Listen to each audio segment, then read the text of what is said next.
Thank you, Claudia, and thank you, Claudia, for instigating this session. Claudia's been in discussion with David since he left South Africa after his really successful visit to our centre and the impact that he made on education processes and the many workshops that he facilitated. And Claudia said she had the most unbelievable session with David, where he took her through our exhibition and really highlighted how he would get the best out of a group situation, given the many constraints that we have, the time, the diversity of the groups, the difficulty in kids paying attention, etc., all the challenges that one has in the world that we operate. And she said that David had some really wonderful pearls of wisdom, and she would love to share them, not only with our team, but with the teams from Johannesburg and Cape Town. And I must say, it's just a real treat that we've been able to facilitate this, and we thank you so much, David, for agreeing. Thank you. And for putting the preparation in to make sure that it's meaningful for everybody. But also, I must say that the facilitating of these kind of sessions and the silver lining in the COVID cloud has been the camaraderie and the capacity to work together as teams from the 3 different centres. So thank you to all of you for participating. To my own special team, to Claudia, Maureen and Kaylee, we are tight and small and super effective, I think, and thank you for all your hard work. Mazel tov to Linda, yay to be a granny, and thank you for, on your exciting day, taking time to join us at this session. We're going to give David the floor for approximately 45 minutes to give his presentation, after which there will be some time for questions. By then, the questions will probably be in the chat. Claudia will facilitate the questions. It's very special for us to have, as I say, so many of our teams, and I just want to make special mention of Linda Nathan, who's a trustee of the Durban Holocaust and Genocide Centre. Thank you for joining us. It's great when people who are involved in the centre at any level take the time and trouble to share in what we're doing and how we've been able to reimagine ourselves to remain relevant and to connect with one another. I'm going to give David a brief introduction because I know that he had a few while he was in Durban, and I know that around the country he doesn't need much of an introduction, but just to say that, as you know, he's the head of international seminars in the English department at the International School for Holocaust Studies at Yad Vashem. He's got a PhD in sociology and anthropology from Ben Gurion University and a master's in European studies from the Hebrew U in Jerusalem. He's the author of obviously several journal articles and has 15 years at least of teaching, lecturing, and guiding students in his role at the head of international seminars in the English department at Yad Vashem. So without any, we didn't need any credentials to know that from our own personal experience on the ground, that David has a huge amount to offer each and every one of us, and we are, as I say, delighted.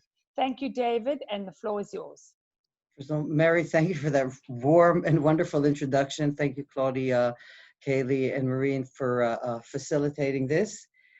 Before I move on to the PowerPoint, which everything will be very clear there, I actually want to really discuss with you 2 things that will be the center of the talk today. And let's begin with the first that has to do with content. And that is, when we teach the Holocaust, when we teach any topic, whether it be ghettos or mass murder or anti-Semitism, what's our purpose? And many times there is a form of immediacy that the educator has that he takes for granted that the topic at hand, Holocaust, is delivered as such is the right thing because that is what happened. And there is a great deal of importance to some form of mindfulness to what am I doing when I'm teaching the Holocaust? What is the purpose of my education? What is my educational philosophy? Now, I will present Yad Vashem's educational philosophy. There are many educational philosophies, and there's no one true one. However, and this is something that I find important, before addressing it, I think a docent, a guide, an educator has to ask, what is my purpose when teaching it? What do I want to achieve? Because unlike just history, this is with relation to education. They learn it in curriculum. There are parts of the Holocaust we don't teach them. There are parts we do. We narrate the story. Whether we like it or not, the curriculum narrates the story. So what I'm saying, take that a step further and taking a bit of control over the content we deliver. So that's one issue. What is the content we deliver? What is our agenda? What is our educational outlook? And the second thing is, what's the method? And which method do we deliver that? Now, those two things, which I will show you how, I'll walk with you how I think maybe there are options to do it. It's not only relevant for museum guides. I think these understandings are relevant to the classroom, to museum guides, and also when you conduct Zoom sessions. All right, without further ado, let's begin sharing. Because some Americans say that sharing is caring. Wait, this is okay. Now, what I'm going to begin with is the Yad Vashem's educational philosophy. Then that's the content and the method. Therein, when I discuss the method, some aspects of those methods are what is an entry point? How do you relate a story which is far away from those students and connect it with them? How to unpack a photo? What are the challenges? What are the problems? How do we teach about perpetrators? Why are we teaching about perpetrators? And how to introduce them to racism and anti-Semitism, because those were the five sort of posters I was given.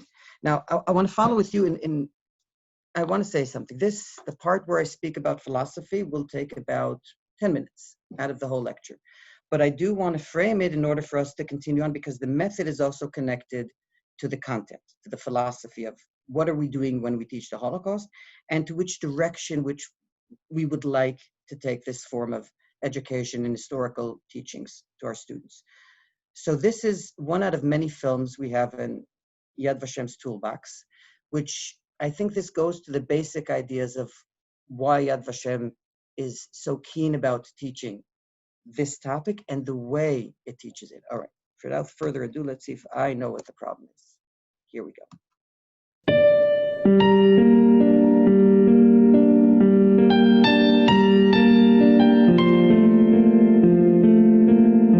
6 million Jews were killed in the Holocaust. It's a huge number. You can't grasp it. Therefore, we focus on individuals, families, and communities that were lost in the Holocaust.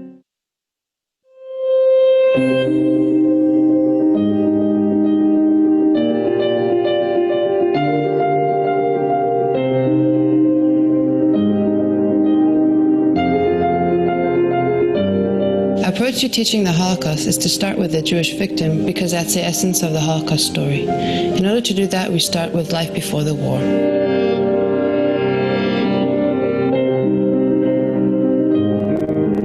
We're trying to understand their life before, the rich life they had, the culture. They had different political movements and youth movements and sport clubs. And together with that, we can give back the faces and names to the victims. We can also deal with topics that the students can relate to themselves. For example, tradition versus modernity, children rebelling against the parents, and in that way, we want to present the Jews as living people.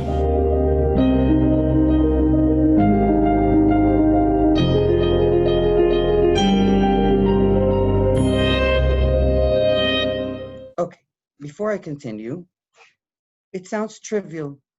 When we tell the story of the Holocaust, we tell the life before, but it's far from trivial, and I want to do two things. A, explain what the agenda is, and then explain a method. There is a tendency many times when we tell survivor stories to have this focus on the moment they became victims, to have like a magnet taking us to the moment of violence. And many times the focus on that overrides their stories before. Now, when I ask my students, one of the questions, and that's the method, I would ask them simply, how much do you know regarding how these Jews were killed, murdered, or how many of them? And how much do you know about one specific person, one specific community? So you say you know something about the Holocaust, where what you know supposedly is mainly about perpetration and the general numbers of it. In other words, what I'm trying to say, despite it being a very simple idea, it's many times not practiced for a reason, because the gravity of death and genocide has this erasing power, the power of forgetting. And there's a tendency to focus on the violence because that's the story at hand. But you can't tell the true story of that violence inflicted upon the Jewish survivors if you don't begin with them as a subject. They were before they were victims. And that simple truth also would enable students to better understand what they went through throughout the Holocaust. The video continues into, after presenting their life before a specificity, the relevance of it when you go through the museum, for example, is that if you give such an introduction and you explain why it is so important to see the individual story, then the students that join you will be more invested when you tell that story onward throughout the war. The second part is from the actual life in the ghettos. Focusing on everyday life during the Holocaust does not mean we avoid the topic of death. People who lived through the Holocaust were in constant contact with death. People were constantly confronted with the need and necessity to make very crucial decisions. And every choice they made essentially was a bad choice. As the scholar Lawrence Langer said, they were living in a world of choiceless choices. When teaching about daily life in the Holocaust, we present different dilemmas. For example, is it justifiable to send a young child outside of the ghetto to bring food for his family when he's risking his life? The child is risking his life, not the adult.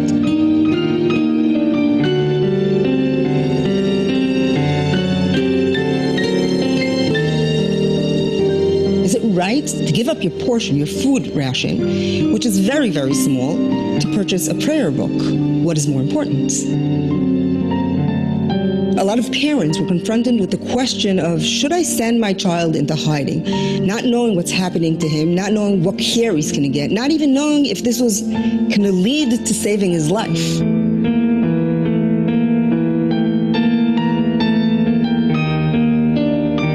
We teach dilemmas for empathy, not for judgment. Teachers shouldn't role play with Holocaust education. Students can't put themselves in the extreme situation these people were in the Holocaust.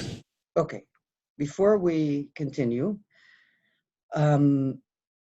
this part demonstrates an ambivalent ability, because on the one hand, you do not downplay the gravity of death, but on the other hand, those subjects, those survivors, the Jews in the ghettos, did have this flippability. They've met death every day. There's extracts from diaries discussing the lack of hope even. But on the other hand, there's art, there's theater, there's an attempt to survive, there are dilemmas. So the idea is, again, to present it from an individual standpoint, and the method actually, as you've seen, is presenting it through dilemmas, through human dilemmas that students can relate to, not by role-playing, by expanding sensitivity. And that's a very, very different thing. I don't expect them to imagine how it was. I expect them, with a good explanation, to understand how different it was and to understand, to the degree they could, what these people went through. And if I break it down to bullet points, the educational approach, I would base it in 3 main points. History in the individual, beginning with the pre-war, telling the story of the survivor regardless of the Holocaust, meaning they are a subject on their own right. I tell my students sometimes, when you see on the news, you see a horrific story about a victim, and all you know and all you remember will be that story. You won't know anything before nor anything after. And then for you as a viewer, all you know about the person is him being a victim. The rest, the broader sense, is downplayed. And that's why the pre-war introduction is important throughout the war, also to expand the spectrum, not only to see what the Nazis had done to them, but also to see how they responded, to see them as individuals, not only as individuals that are subject to violence, but how they respond and what they had done in specific cases in the ghetto and post-war. The story does not end after the Holocaust ends. How did they recover? Did they recover? What did they do? And that's in order to shift the story from perpetrator towards the people actually suffering it. And what is the story of the Holocaust? Is it the story of perpetration, or is it the story of victims that suffer? Hold on, let me check that I have battery. Okay, we're good. Okay, so The second part is history and psychology, and there's a lot what to discuss, especially when discussing the horrors. How do we teach trauma without traumatizing? What happens? To what degree do we bring explicit footage? Now, if we want to present the story of the victim, usually it becomes less traumatizing because you don't show what has been done to the Jews. You present a diary, a story, a painting, and in this way, if you really begin with the victim, you can also discuss the horrors and also discuss mass murder, but from, I would say, a safer perspective. History and education. And of course, history and psychology, adjusting resources to age and group appropriate lessons. And this I will show you later on. I've created sets of questions for different levels of groups. Another part is history and education. That junction, be it trying to recover a human face rather than a number, expanding sensitivity and empathy. Also, you want to create awareness. You don't want this to be an empty understanding or only logical understanding. Creating awareness and creating a form of responsibility against atrocities, especially genocide, anti-Semitism, etc. Bridging the historical data toward moral and social values. What are the moral and social values? It depends on the group. Every group has its challenges, but the story is, for example, when we present dilemmas, it is a platform to discuss moral values, to discuss social behavior. And in a way, it does both. It also presents the story of the Holocaust, and at the same time, it introduces a moral discussion and ability of the students to grow in that respect. Understanding conditions leading up to violence, meaning providing with some specific tools of understanding what were the conditions in Nazi Germany, etc., and accurate and accountable historical information. So this would be the content. But now is what is just as important. And what are the methods we used? One is problematization. I take an issue and I create a problem of it. It means I show or I unpack how problematic it was, something that's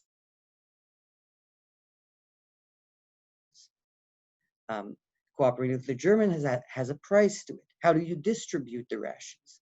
How do you distribute medicine when you have limited resources?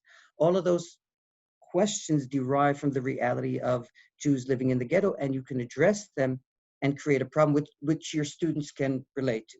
Specifying, providing an individual story. The historical data derives from a story, a bottom-up approach. When I say specifying, I mean walking through the museum. I see many guides that give a overarching story explaining the different stations. However, there is no specificity, not of a town, not of a person, not of an event. And it's very important because many times our students remember that, and actually beginning with a specific case and then layering it upward, explaining through that, talking about the paintings of Gela, Seksztajn, then asking where did she get paint from?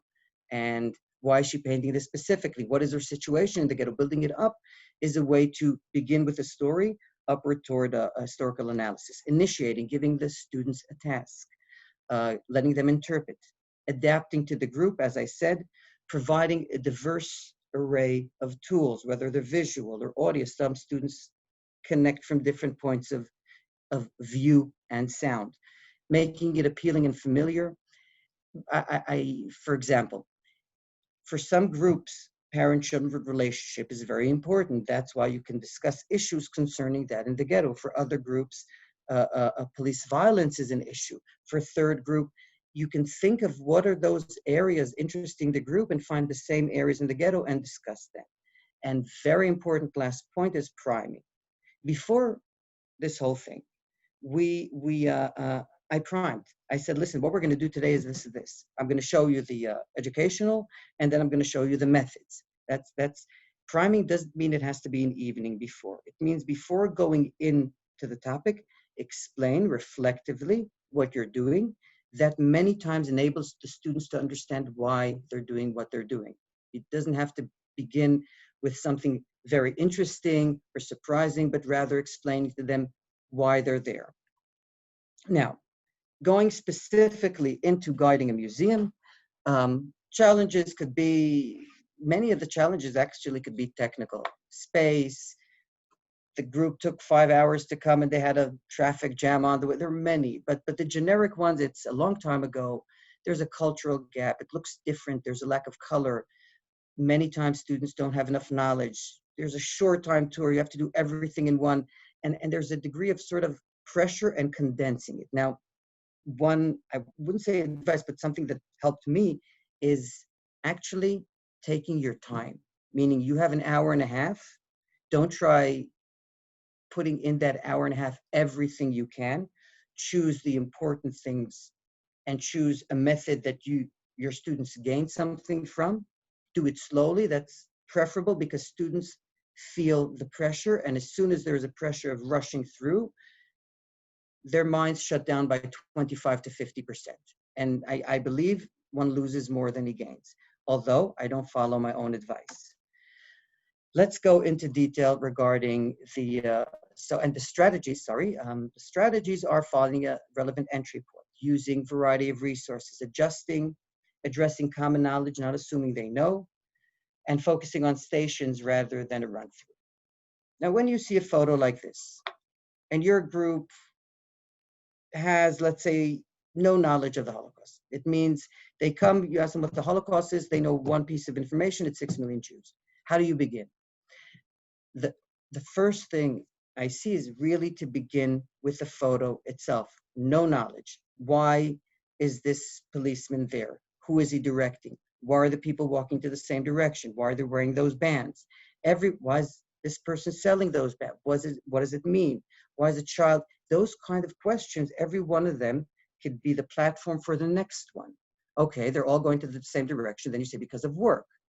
Why do they all work in the same place? Okay, if they're starving, why do the shops look so, they look okay? And are there different, is there a different status in the ghetto? Is that policeman a Jew? You could go on and on and on with those questions, but the main idea of the questions is to not base them on previous knowledge or to expect, but actually to base them on the visuals in front of them. And from there, you can base the knowledge. From that, you could base the knowledge upon that. Now, that's what I'm doing with you at this stage of explanation, as I will show you, is just a preliminary stage into understanding photography. After this, you can also introduce another layer, which is why they're taking those photos, what is the purpose, etc. But we'll do it stage after stage. So as far as entry points go, and I'll go back to the questions in a minute, I made sort of a list, that you're choosing an interesting one, simple questions, not assuming they know, readdressing questions, providing a clear historical context without overwhelming them. This, I must say something. Many guides have the tendency to come in and shoot out the information of what they know. When you have a group, you have to be very clear about the historical information you want to provide them in that relation. It has to be comprehensive, yet very concise, and not going into niches where they don't get a sort of an overview.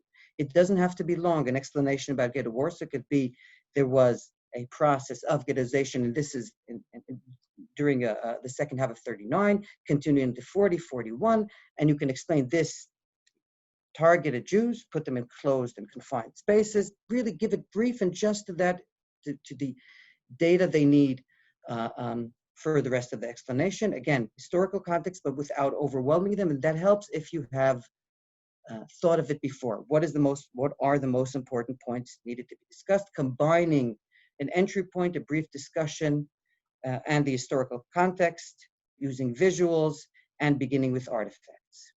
Now, here is the demonstration of how I did it, is beginning again with that Jewish policeman.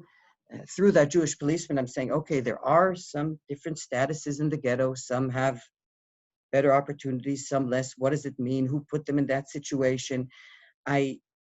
You can also link it to what work means in the ghetto. That work can be a category of life and death, and then provide text concerning that. I put here a few like sort of guidelines, questions, historical context, how to demonstrate, to add an individual story, timing, and also using a specific resource. That is part one of unpacking photography. But part 2 of unpacking photography gives us another layer, and that is reflectively understanding who is taking those photos. What is his purpose when he's taking those photos? Most of the photos we have derive from Nazi propaganda. And in a way, they present a certain narration. So the following film will address exactly the question of how do we unpack not only the content of the photo, but the motivation behind it.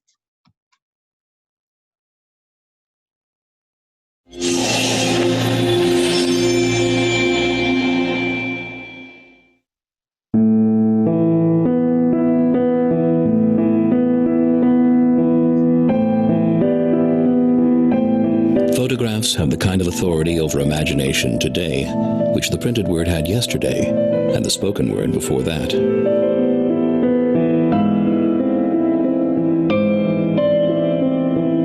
Photographs are often perceived as direct and unmanipulated expressions of reality, but we need to keep in mind that a photograph can only capture one moment in the sequence of time, and that it is not just a reflection of reality, but also an interpretation of it. Photographers may aspire to present the scene with authenticity, but it is them who subjectively choose the time frame and space of a photograph. Well, by doing that, they may present their own interpretation of reality, focus on specific subject, and also cut out others. A picture can also be cropped and retouched afterwards in order to emphasize certain elements while cutting out others.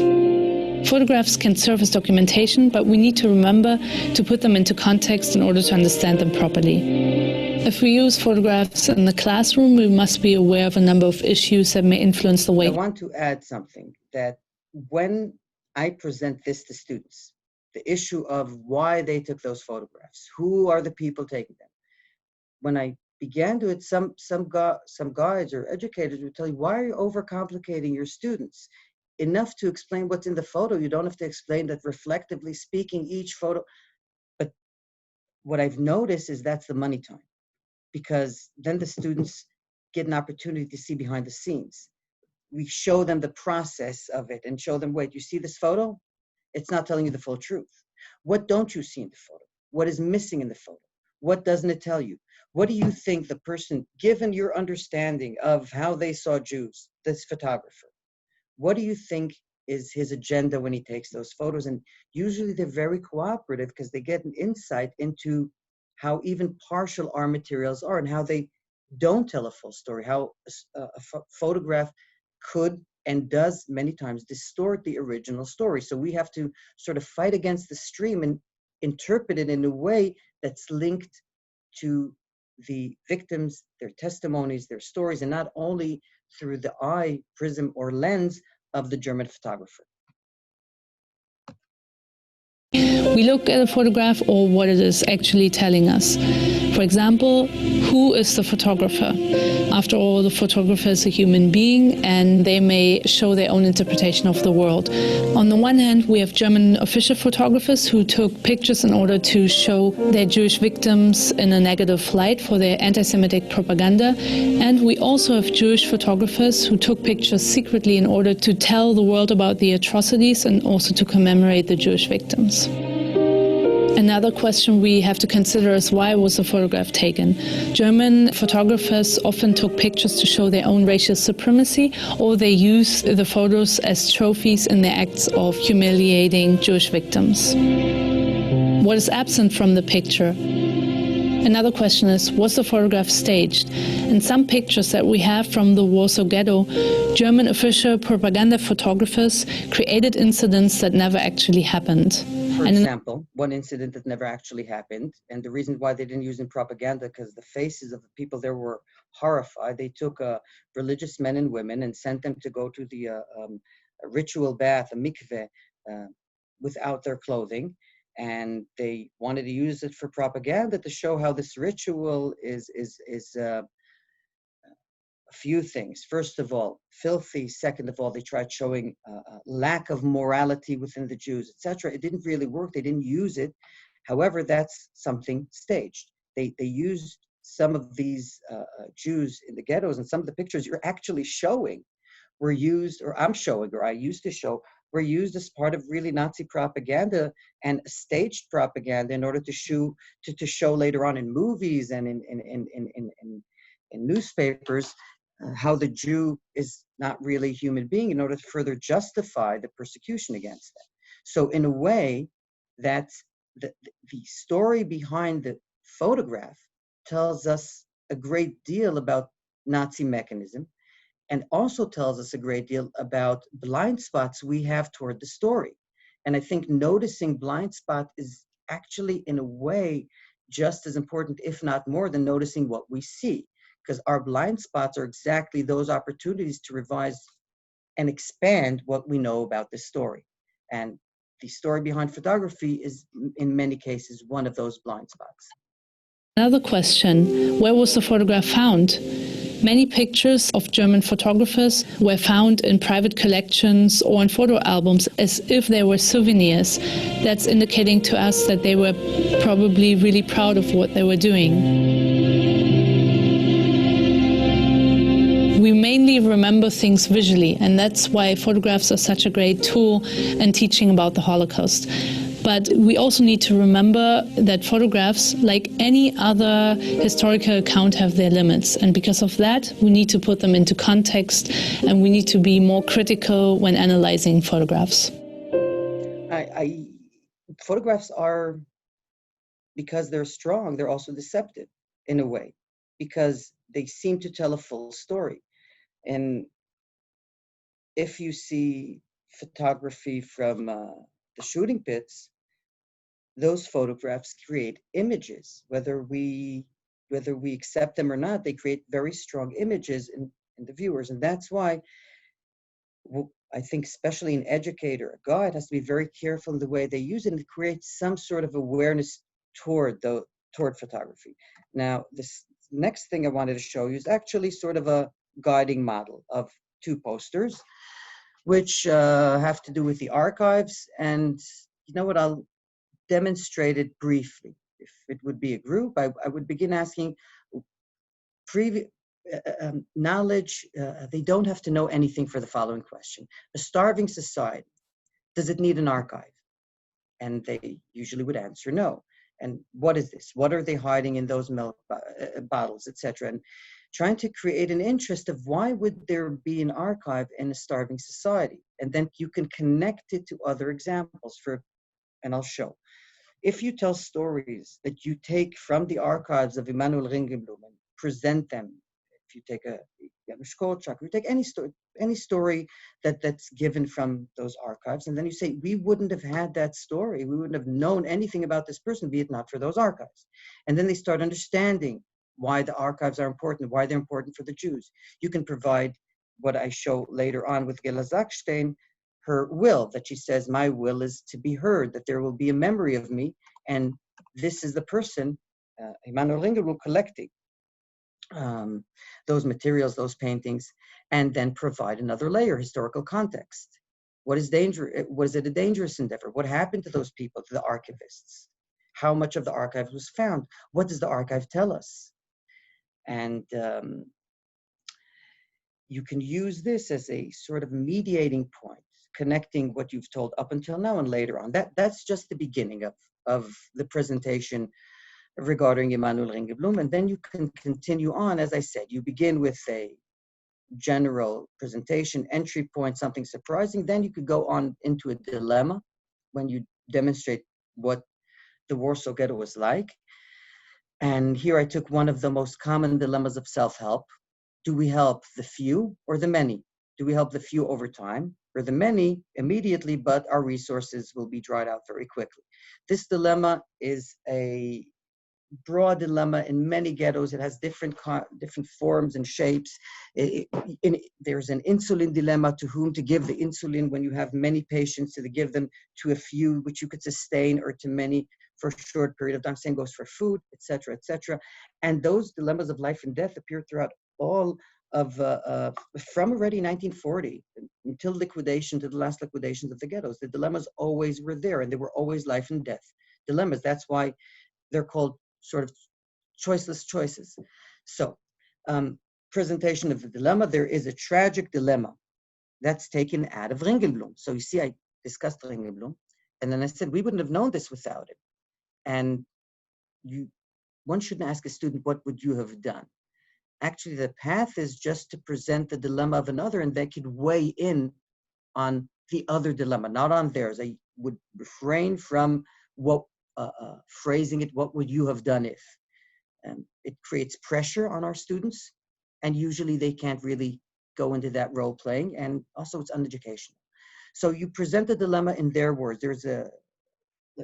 There's left a tragic dilemma. What shall one do? Shall one hand out the food with little spoons to everyone, and then no one will live? Or in generous handfuls to just a few? After the dilemma, what I usually do, and I want you to take an experiment now with yourselves. Many guides, they rush through a museum and they say, oh, I don't have time for a testimony. I find it imperative that every guide, that when you go through a museum, you listen at least to one testimony from a survivor in his mother tongue, of course, with translation, and at least one story to have a direct link to the extent we can. And that's why I will give you 1 minute of these very short and concise visual testimonies. משטרת הגטו היה להם מטה. Notice that I'm keeping something that's regarding police. I've mentioned the police at the beginning. I'm giving a visual testimony regarding the police, and we'll meet a policeman very soon again. צורה נכנסתי לתוך החצר, אני לא אתבייש להגיד, חיטטתי בפח האשפה. מצאתי חצי כיכר לחם, עובש. היה לי מעיל, אמרתי, אני ארוץ הביתה. ואני בא הביתה. אבא נפוח, מרעב, כנראה הגוף שלא מקבל את הנוזלים, ואת התנפח, לא יכולתי להכיר אותו. ושלושת החיות שכבות אין עונים. ואני זעקתי, יכול ברוית, יש לי לחם. המחשבה על זה שאתה יכול לאכול לחם. With the fact that a policeman caught him stealing the bread, took away his bread, and the reason for bringing in these testimonies is that students understand better everything you discussed when they have a face or a story or a specificity to connect it to. The fact that an educator has in his head the story is very helpful for him to have a clear and concise guiding of the museum. However, in many cases, the students remember a story, a short testimony, and the information they take along is the information they can sort of hook on that story. They could remember via that story. So that's why I see storytelling and individual storytelling is very important. And the next one is take and extract what I've said when I've built this sort of a form. I said, begin with a question, provide something, a dilemma, provide a human story, and here a text. A text from Eva Hyman, very famous because of Instagram. Yad Vashem also has a lesson plan and a set of lesson plans exactly based on those guidelines of educational philosophy. And she discusses the policeman. Here it's not a Jewish policeman, but still. So, dear diary, I threw myself on the ground, held onto the back of the wheel of my bicycle, and shouted all sorts of things to the policeman. Shame on you for taking away a bicycle from a girl. That's robbery. She's arguing about them taking a bicycle away. Again, you can address the issue of policemen from different angles and provide the students with the opportunity to connect to the story from a different method, from a different idea, from a different avenue. The repetitiveness is not saying the same things again and again. The repetitiveness is actually finding different avenues that address the same complexity of life in the ghetto. So those are the three things I chose: extracts from diaries. And dear diary, now the end of everything has really come. The ghetto has been divided up into blocks, and we're all going to be taken from here. That being said, I want to take you on to the next part. What we've done up until now is entry points. We've discussed sort of a model of what should be when you unpack a photo, 2 parts, a model and also reflectivity. And the last thing, one of the last things I wanted to show you is regarding this poster. We should all see it. I have a page of the question, so later we're gonna go to the question. So what I've done with this is actually try to have sort of a zoom in to questions you can ask in different levels, meaning the ones, I'll show you, wait, up here. The ones you see in yellow are very basic questions. The ones you see in green are a bit more elevated. The one you see in light blue, wow. Anyway, are questions regarding I would say students that are more invested. That being said, this is only the first part. After this set of questions, then you can add historical data. But I wanted sort of to zoom in into the first connection with the students through questions. So what do we do when we get a poster like this? So first of all, there's a possibility of what I call a surprise element. Asking, why is there a graffiti tiled Jude? Asking you very simple questions. Why are the two Nazis there escorting the Jew? What would you assume is written on that poster? You can also do it in adding layers to it. For example, look at the picture at the top, Juden sind und sind Glück, the Jews are our misfortune, and asking students, how does one feel in that crowd? Unity, connection, disconnection, don't put the words in their mouth, but usually they'll reach something like that. And then you can ask, like layer it upward, why is Nazi propaganda so effective? What are they willing to give up when endorsing those racist slogans, truths, and ideologies? Having a subjective bottom-up approach. You can see it over here, by the way. Everything I'm saying, I have written so, which means you can ask, why is the woman on the bench covering her face, right? So they'll say she's ashamed. Okay, what is she ashamed? Is there a change in her situation? Do you know a similar situation? Did her civilian status change? So those are very simple questions. They demand no knowledge. You could elevate it to more linguistic kind of questions. You have a better group, they like reading more, then you can actually use the quotes. You see down there it says, nur für Juden, only for Jews. Why is there a bench only for Jews? What would you assume other things that they're deprived of? Association, which means the students associate to things they know. You read out the Nuremberg laws and you say, okay, where in the world you know similar things that occurred? Why here specifically did it evolve into full-scale mass murder, into a genocide, into the Holocaust?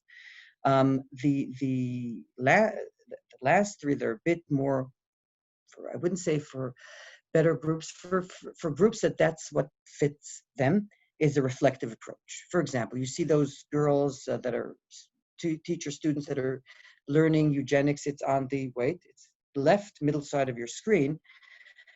And I there ask a very simple questions. I ask my students, are teachers good?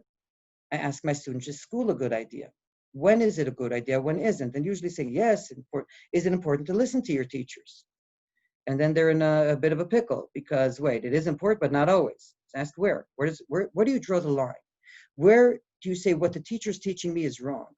And actually by that, when I presented that, because that's what happened, let's be very honest with ourselves. Eugenics was not only taught in Germany, was taught in mainstream in the US as well. And the question of asking, where does the legitimacy of an educator come from? And what are the borders of it? Using that poster is something which the students can relate to and can have very good answers for.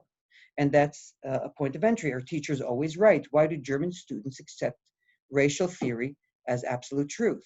You can go around those areas which, again, could have a form of reflectivity and not only a statement about previous events. Conceptual, which is, I can continue on to you can see it here, which is asking students to provide example of racial policy using this poster. And initiative, after observing the photos, asking them to, find 3 methods used by the Nazis, having them more active. And the purpose of it is just to show you that before I even address a poster, I can address it from different points of view and for different layers. And in every one of these examples, I reach historical analysis. In every one of those examples, we provide later on what was the historical context. This is just, as I said, an entry point, but adjusting that entry point. And if I said adjusting, I want to show you something that I've done in Durban, and then just a few more minutes. And when I gave a lecture in Durban to the students, which were I think 15 or some years old, I asked myself, how do I teach about life in the ghetto with creating both interest, not traumatizing them, not manipulating them into feeling something but really creating some form of bridge. So I asked myself, what would, for me, if I'd be a teenager from a township, what would be the most bothering thing? I thought that having the need to have a voice with the lack of having a voice. And that's why I chose those paintings from Gela Seksztajn, where she actually has this expression that she has much to say, but she can't. And by using that as a junction, as an entry point, something that I believe was relevant to their worlds, and started talking to the students, do you see she's trying to say something? What is she trying to say? Is she holding, what would she be holding back of saying? And those areas enabled them to have what I call, and this is fundamental, an interpretive gap. When you take a harsh photo, whether it be death, mass murder, or even starvation, put in front of the students as it is, they might shut down, and they might not have tools to deal with it. It's invasive. However, when you present a painting or a testimony or a story, it gives them the ability to have their interpretation, the degree of interpretation that fits them. It gives them an interpretive gap that they're able to understand it better and be part better, and also keep themselves safe. So that's why I think the use of art and the use of literature and the use of those things with relation to what is disturbing the group can be very, very fruitful and actually better explain even the atrocities and the horror.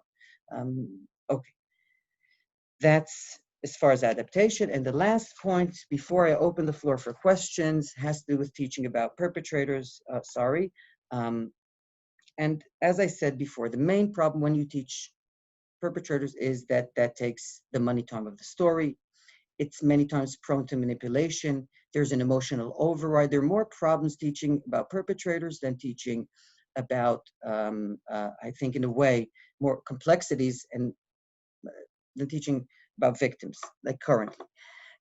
But I want to say something about that. And that is, I think, one important thing when teaching about perpetrators is telling your students how problematic that is. Explaining it to them, being reflective of them, holding all the cards close to the chest not always is fruitful. Actually, teaching about perpetrators is really, is not simple. Because why would we want to represent them? So why are we doing it? What do you think the importance is? And to what degree do I want to teach about perpetration in balance of other things? Actually presenting them with the educational complexities is a better way, the way I see it, to teach how perpetrators acted and enacted, because it gives them, the students, it gives a form of, we understand that is uneasy to teach, we understand there are problems, we understand that we could go the wrong way when we learn about perpetrators, and it keeps them in a more educational framing. So age-appropriate materials, mediating the information, sometimes less is more, preparing the students before explaining. And I do, one thing I always do with my students, I have a sort of a deal with them. Before I go into the museum, I tell them, hi everyone, I have a request of you. Before we walk in, if any picture, if any story compromises your empathy, your safety, your ability to feel okay, walk away. You should listen only to the stories you're able to deal with. And by saying that, many times students are able to deal with more stories, are more invested, because you provided them with the freedom of telling them, I'm delivering a hard story, and you're not forced into that story. You will choose the degree of distance to the story in a way that you're kept safe, where we're educating you and by no means traumatizing you. I speak to many Israelis that studied Holocaust here, and many not say, wait, the way the teacher taught me, it was traumatizing. I'm cringed when I learn it. That is good if you're trying to create fear, but I doubt if it's productive if you're trying to educate. And that's why it demands a lot of thought of how to present the story. That's why I wrote here also teacher follow-up, etc.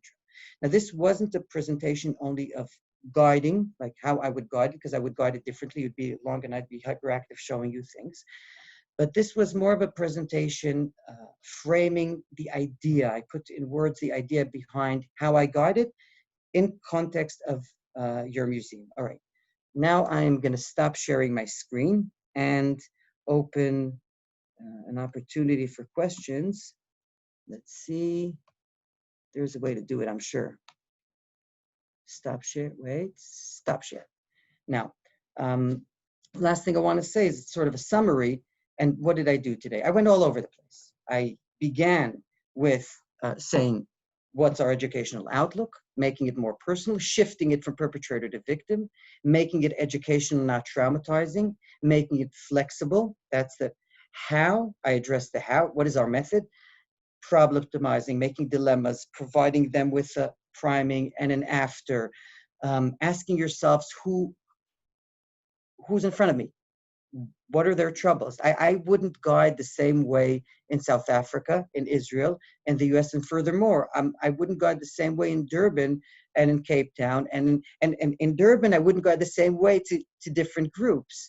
In other words, I think flexibility and adjusting is important. After that, I've discussed entry points, photography, making it relevant, photography being reflective, anti-Semitism, offering different avenues, beginning with the visual and then layering it upward, and with the challenges of teaching about perpetrators and visuals. That's more or less what I've tried to do in this brief and short period of time. And if you have any questions or you collected, now's the time. Thank you for up until now, staying with me. And by the way, everything I have, all of this is of course a suggestion, and I'm going to give it to you. You can pass it on. But I have a request. Anyone using it, don't use it as it is. Change it to the way you understand it. Don't use my work. Don't use my materials. This workshop, others you can. But this one, go through it, adjust it. Don't why these. Adjust it to the way you would guide. Make it something. Because this is something I've created for the way I see it. And I think for me, a good educator is an educator that begins with asking himself, okay, what really am I trying to achieve with my students? And that's a subjective question. And for me, that's just as important as having the right method, because I could teach the right method, but it wouldn't be the right method if the teacher himself wouldn't find it, wouldn't adjust himself to something that to an educational outlook he believes in, he's aware of, and can articulate properly. Okay, that's about it for now in questions. Thank you, David. That was fantastic. Just love the way that you work on how learners receive information and how we can best deliver that information to develop those understandings. Yes, yes. So we've got a question in the chat, and I'll just encourage everyone to add their questions in the chat, or let me know if you want to ask a question. So Debbie's asking, she says, I'm interested in the Warsaw Ghetto photograph. We don't talk about that every week in Cape Town. Is that photograph staged? I think she's referring to the policeman in Warsaw Ghetto. No, that one isn't. First of all, many times we don't know. So we know where the photo was taken from. The photo is connected to propaganda, but if it's staged or not, I would assume not. And probably not. Again, this is part of the spectrum of photos that appear actually they appear in different places. They appear also, we know copies of them.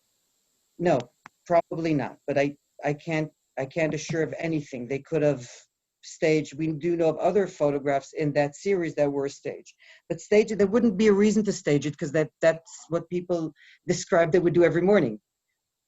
So there'd be no reason in staging such a photo. Many photos that were staged, by the way, if we're discussing that as well, or they had an interest in staging, have to do with the horrific issue of the lack of burial. The reason why you'll see an increase of photos, lack of burial, and museums push that away because they don't want to put it in the face, but in the visitor's face. But the reason why lack of burial was an issue especially in Warsaw, is because of the regulation there that I'm sure you're aware of, that they will cost money to bury people. So people would prefer to save that money for food. And this was used by the Nazis in order to show how the Jews aren't really human, aren't really a collapsing society. So when I say staged, it's not only staged in a way that the people themselves are staged in stations and telling them, okay, you stand here, and let me take a good shot. It's staged in the context of how they deliver it, because they're the ones putting the Jews in that situation, then documenting, and they say, see, the society is collapsing. Now, I tell this to the students because this carries great educational value. I tell them, do you know somewhere where a society takes a minority, brands them, deprives them of their rights, they collapse, photographs it and says, oh, see, that circle, although it exists very clearly in Warsaw, I think is a very clear circle of violence that's repetitive throughout the 20th and the 21st century that people can relate to easily and say, ah, yeah, I know that from somewhere. I know that cycle from the individual scale and from the collective one as well. I know how it works. And when you see it, and a person, he doesn't compare, but he sees something he already knows, some kind of knowledge that he knows, some kind of form of violence that he's aware of. It's expanded to a grotesque form and to the most cynical form that could be in Nazi machine. But it leans on a simple cycle of creating a situation, forcing a person or a society into it, branding him as such, waiting for them to collapse, documenting and making an ideology out of it. And this circle continues. So that's what I mean by staging. Thank you. So Linda Hackner, our colleague from Cape Town, wants to ask a question. Linda, I'll unmute you. Oh, I can't. Thanks. There you go. Hi, Dave. Hi. This is a question that I think is very specific to Cape Town because of the people who live in Cape Town. And we have a very, very strong and robust, I can only call it the BDS movement. Yes. And we have kids who are really, have this drilled into them all the time. And so we often have like school groups coming, virtually the whole class arrives with an entrance narrative before we've opened our mouths. They're kind of sitting there waiting to say, but you people are doing the same. We once had a whole group arrive wearing Free Palestine badges. Wonderful. It's wonderful. I'll say why. I see that as an opportunity. So you're asking, if I'm correct, you're asking, okay, so what do I do?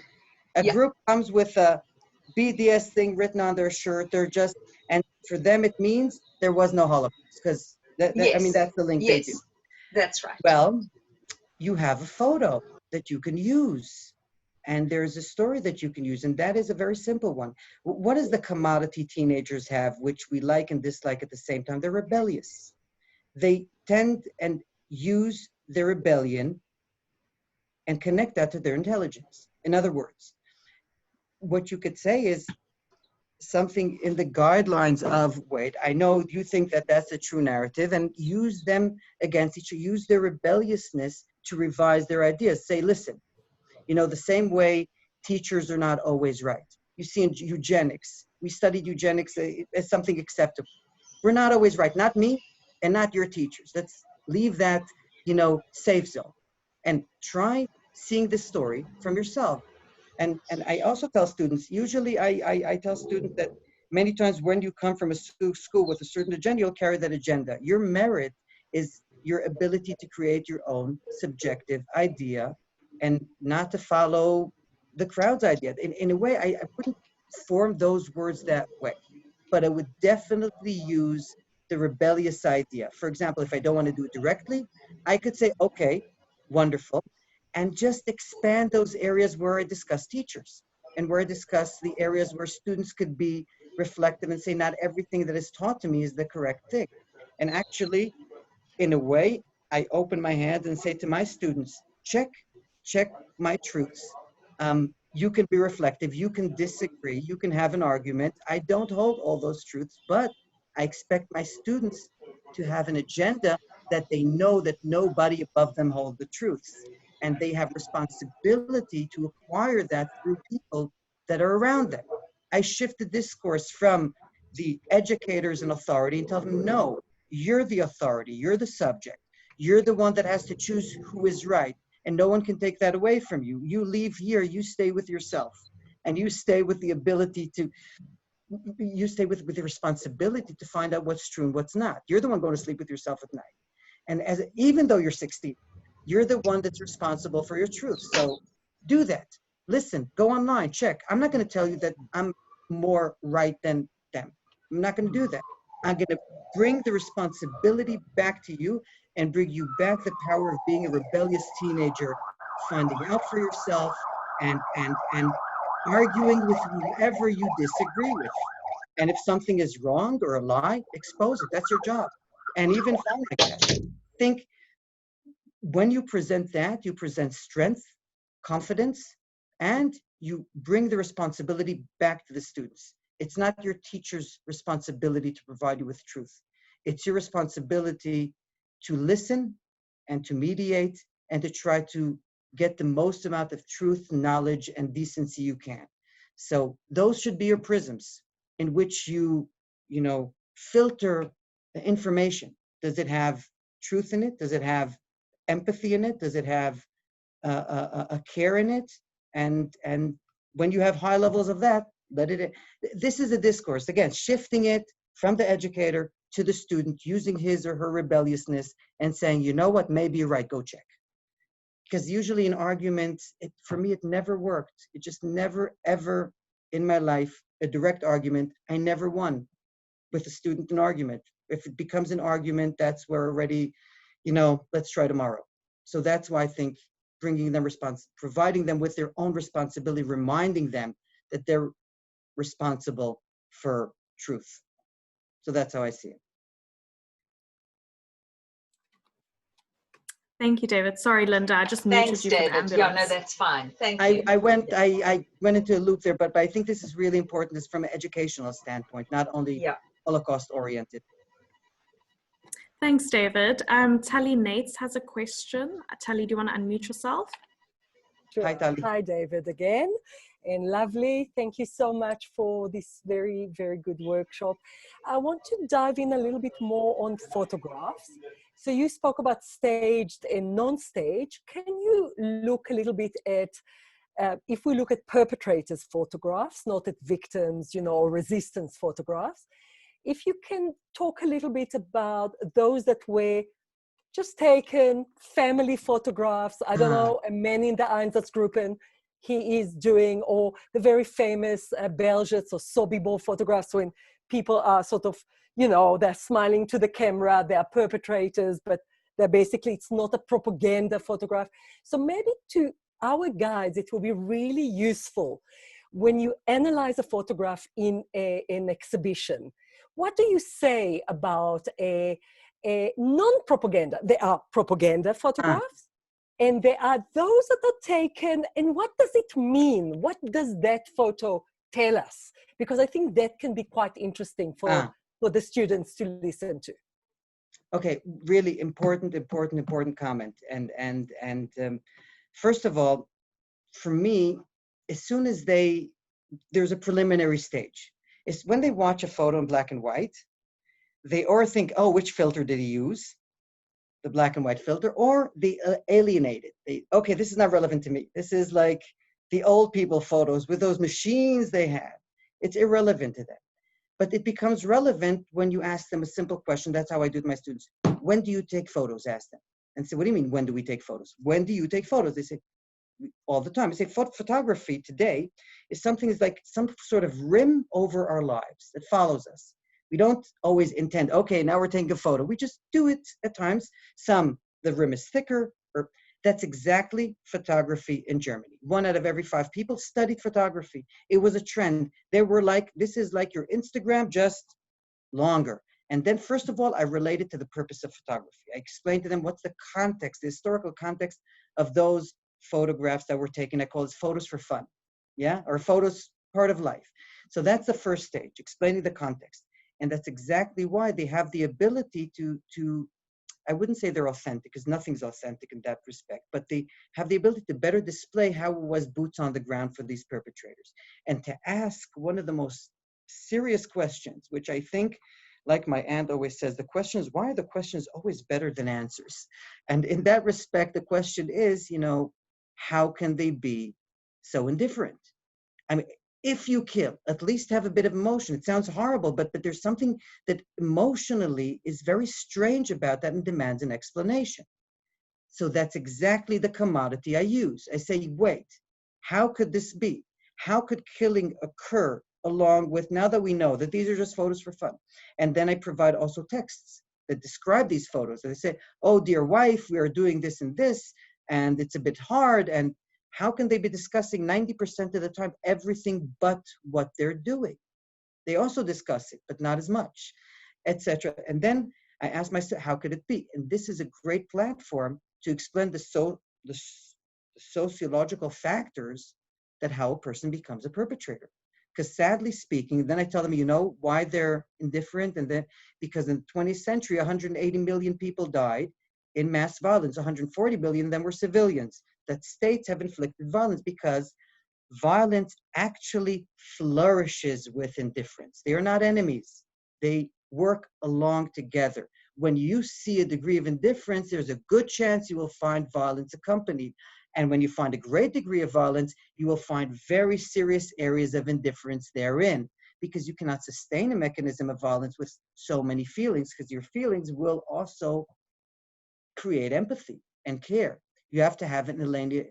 And what I do there with the soldiers, I say the best system, was gas chambers, because there is no subject. You don't see. The same thing that they try doing on that scale, they do in a more industrial way, and then I also connect the dots. And there are actually also texts from Rwanda that I use sometimes, which I'll find it and I'll send it to you, which she says, you know what, it's a horrible tape, but she says, I prefer, well, I forgot, but I'll find it. But she says something in the guidelines that she prefers to see the face of a perpetrator at least. Because it would, and she says, you Europeans, I don't understand you.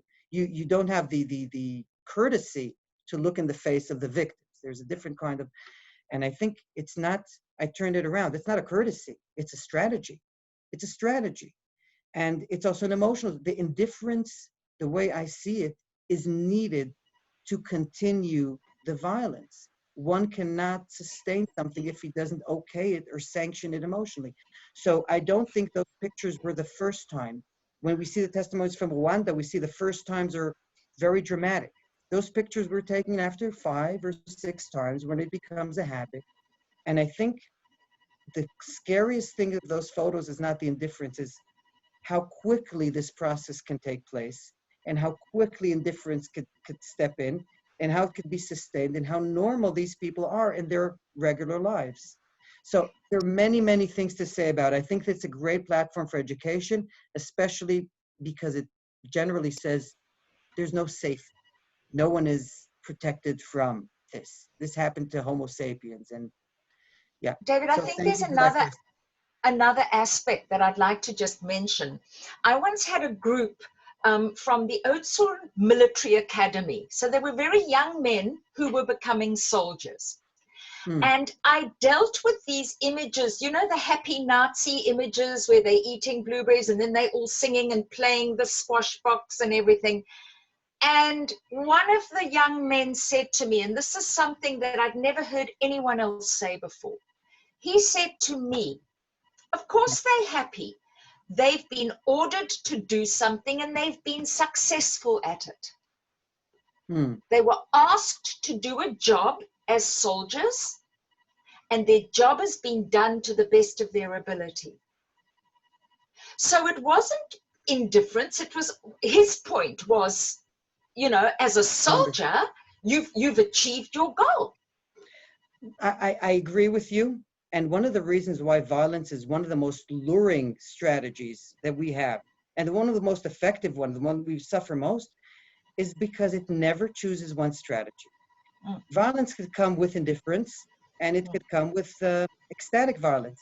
It could come with, you know, in the elite, And simple, you know, in social economically challenged community, etc. I'm trying to say that the fact that you're right about violence, and I absolutely agree that there's La Capra, a researcher, that actually talks about the carnival of death and using the carnivalness and the carnage as a reasoning for justifying those murders. There are different theories, but I say I'm inclusive in my approach. Sadly, there are different paths that lead up to violence, and each one has to be investigated. I think my image of a cancer disease is something that's the closest to what I could do. There are different reasons. You want to prevent it, you have to go reason by reason, be very meticulous and accurate and serious about noticing and tracing it backward to where it begins from. Now, as we take a snapshot of right now, of what happened, we see a lot of violence occurring. We see a lot of violence occurred in the 20th century.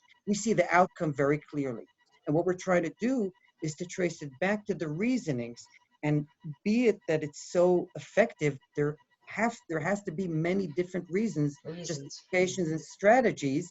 And that's why each one mentioning, oh, I noticed violence this way, oh, I noticed violence, is actually a good thing, because each one is probably right. And I think this kind of awareness is one of the only tools we have to protect ourselves and our students in front of this illusion that violent strategies use. They're luring powers, and yeah. Thank you. Thanks, David. Nicole has a question. She said, thank you so much for an interesting and informative talk. Can I ask for you? Oh gosh, Linda. Can I ask for you personally, what do you hope to achieve or accomplish when you're guiding a group of high school students? What are the main lessons or messages you wish to impart? Well, I'll answer actually, since you're only guides, I'll answer a personal answer, not a generic one. And for me, it's very simple. I want to increase their intelligent empathy. That's simple as that. Everything's around that idea. That's only what I want to do. If I do that, they'll be able to notice more carefully the victims' perspectives, the perpetrators. They'll be able to keep themselves safe in front of what they can receive. And that's a general idea.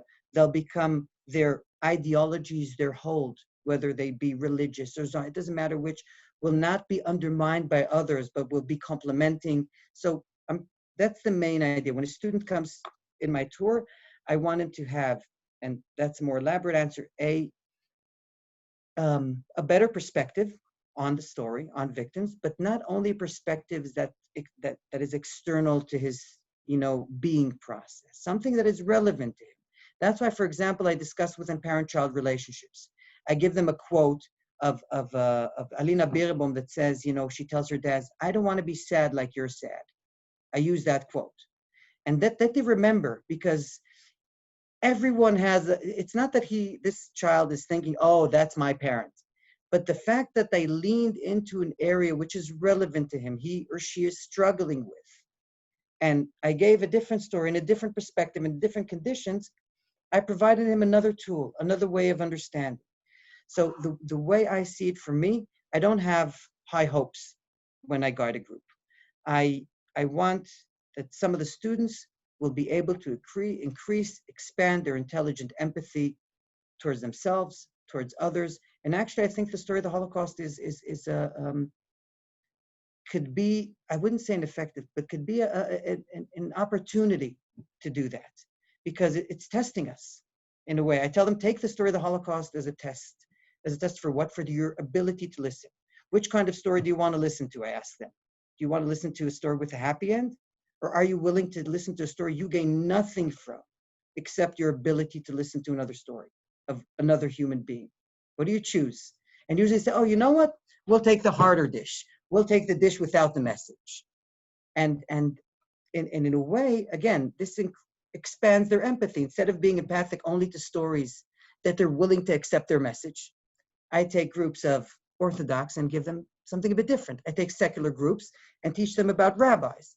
I try to expand their degree of empathy to listen to stories of others. I take religious groups and talk to them, or Jewish groups, talk to them about non-Jewish victims. and etc. Try mixing and matching to try to expand. Are you listening to the story only because it fits what you wanted to come with, or are you really willing to be open to listen to the victim themselves, even if it's uncomfortable for you? And many, or I think even most of the things they say are uncomfortable for us to listen to, whether it be their truths or their, but again, I show it to my students in a way I call it exercise in listening. It's an exercise in listening, and also on the way, you're respecting the victims, and you're respecting the story. And for educators, I usually say that, you know, the way to tell the story about a victim is the way you would want the story to be told about you. If they're asking me whether to glorify it or to push sides apart, or what should I tell about this person, what not, I say, okay, what would you want? Would you want yourself to be glorified? Or do you want accuracy? Tell it as it is. Most people say, no, tell it as it is. So that's how you tell their story. Which parts would I take out? Again, using your own empathic intelligence is really helpful for how you address the story and how you mediate the story to your students. So that's what I try generally doing. And by trying something small, usually you could gain other things on the way. David, thank you so much. Thank you. Oh, sorry. Thank you so much. Those are all of the questions for today. And I just want to say thank you so much. I'm so thrilled and grateful that you joined us today. And thank you for sharing your approaches and your entry points, and just your perspectives are amazing. And thank you for sharing them with us. Thank you. Thank you. And regarding that, as I said, I'm going to send Durban. I can't send it from my Yad Vashem computer. I'll send you everything by WeTransfer. Those who want the materials can have them. One condition: you revise them. You don't use them as they are. Revise them to your agenda and to your, understandings. This is, you could take the YV out or whatever, and the way you'd like it. So thank you very much. Thank you, David. And I hope you all stay healthy and safe. And it's nice just to say, again. to not take the YV out of this conversation, and to say thank you so much to Yad Vashem. Oh, wait, I have to say, I'm saying take the YV out because I got it. Yeah, it will not already be the agenda. Of course, I want to thank not only Yad Vashem, of course, for facilitating, and your centers that have been so cooperative, helpful, and made this cooperation continue on the way it was and more.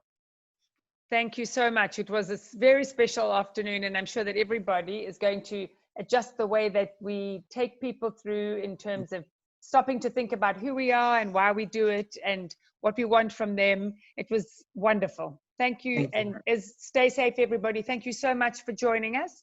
We look forward to many more of these opportunities. It's special to see so many of the friends around the table. Thank you again. Be safe, be well, and look forward to seeing you soon. Thank you. Thank you. Bye, guys. Bye. Bye. Bye.